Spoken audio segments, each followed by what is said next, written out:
For you guys, and it is that prairie rattlesnake. Oh my god. And as you can tell from him wagging his tail, he's just real happy to see me. So a lot of people see this snake and they immediately think that he's a really young one or a baby, something like that. But this is actually a fully grown prairie rattlesnake. They're not huge as far as rattlesnakes go. It's only when you start moving down south that you'll see the larger species of timber and diamondbacks. Just because he's small, though, does not mean he is not dangerous. Actually, prairie rattlesnakes have one of the most toxic rattlesnake venoms out there. People believe that if you get close enough to a rattlesnake and count his rattles, you will find out the age of that snake. Really, though, all you get is bit. The reason being is this snake will shed multiple times a year. And every single time that he does shed, he adds a new segment to that rattle. That rattle is also made of the same thing that your fingernails are made of. It's called keratin. So it does break off every now and again. There really is no definitive way to tell the age of a snake. This snake, it is a pit viper. And it gets that name from the small holes or pits that are located on the side of its face. You can see small differences in temperature with those pits. And he can accurately locate and strike at a prey animal using only that sense. In other words, if I were to somehow cover up his eyes, he still in some way would be able to see me.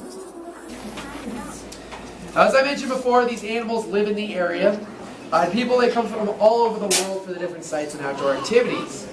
So if you are ever out and about and you hear that sound, what do you think the first thing you should do is? Okay, I heard a couple different answers. One time an older guy told me that you got to lock and load. I suppose that works. Another time there was a teenage couple sitting in the front row, and the girlfriend really seriously looks at her boyfriend, points at him, and says, "Push him over and run." And then the best answer I've ever got was just a cute little girl a couple years back, 2, 3, 4 years old, came right up to the glass, looked me dead in the eyes, as serious as can be, and she told me that you've got to stop, drop, and roll.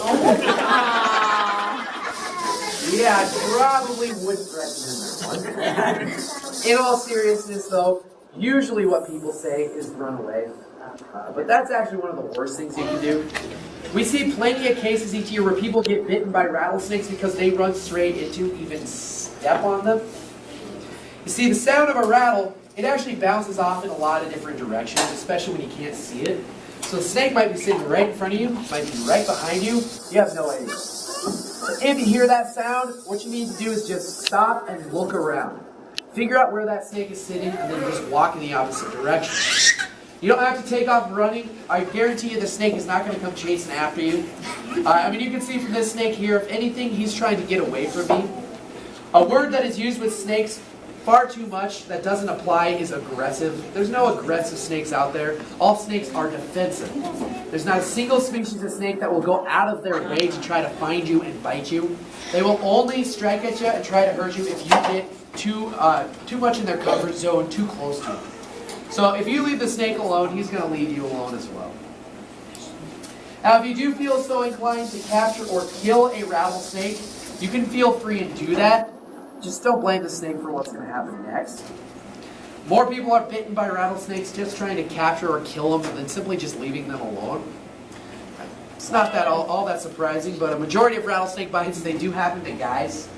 And usually those guys, they're between the ages of 16 and 25. And a good majority of those times, alcohol is a factor. You know, shocking, I know. Most of the time we see bites in guys, it's on the hands and on the arms. They're trying to pick up, grab, mess with that snake. Typical bite that we see in women, feet and on the legs. Maybe they just stumbled across it or something like that.